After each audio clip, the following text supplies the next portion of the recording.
Hey everyone, welcome back to the channel. Today's story is a wild one. Imagine being fined $1,000 by your HOA for something you didn't even realize was a problem. Now imagine turning that around by rallying your entire neighborhood to fight back. Yep, it happened. So grab a drink, sit back, and let's dive into this unbelievable HOA revenge tale. Let me set the scene. I live in a quiet suburban neighborhood. Neat lawns, friendly neighbors, and an HOA that, up until recently, mostly kept to landscaping and trash schedules. My name's Sarah. I've lived here for 6 years, paid my dues, and followed every rule. That is, until I installed a small wooden fence in my backyard. 2 weeks later, I got a letter. You are in violation of HOA Regulation 14.3.1, unauthorized fencing. You have been fined $50 per day, totaling $150. Wait, what? No one told me I needed prior approval. There was no visible guideline about backyard fencing anywhere. I thought it was a misunderstanding. So I contacted the HOA.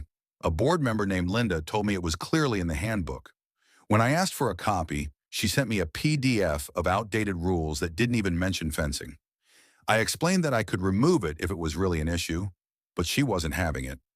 By the end of the week, the fine had jumped to $400, then $1,000. I felt like I was being targeted. That's when I found out my neighbor 2 doors down, Jim, had a similar experience. He built a small garden bed and got a $500 fine. This wasn't just about fences, it was about power. So I started digging. I got a copy of the HOA bylaws from a former board member, and guess what? My fence wasn't actually in violation. The rule Linda cited had been removed 2 years ago.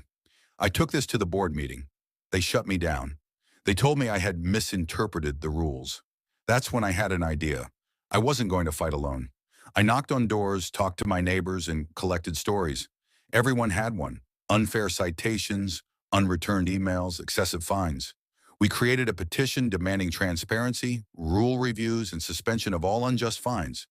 We posted it online and in the community group. Within a week, we had 120 signatures.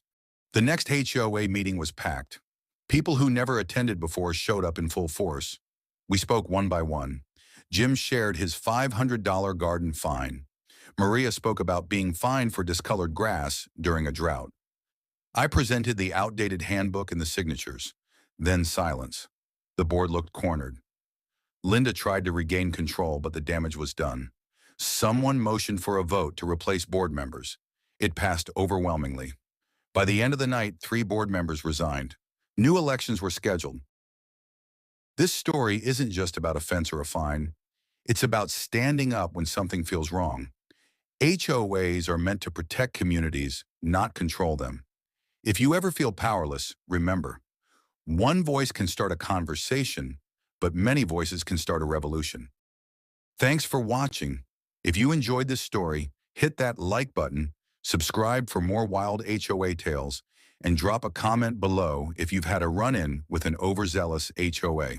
See you next time.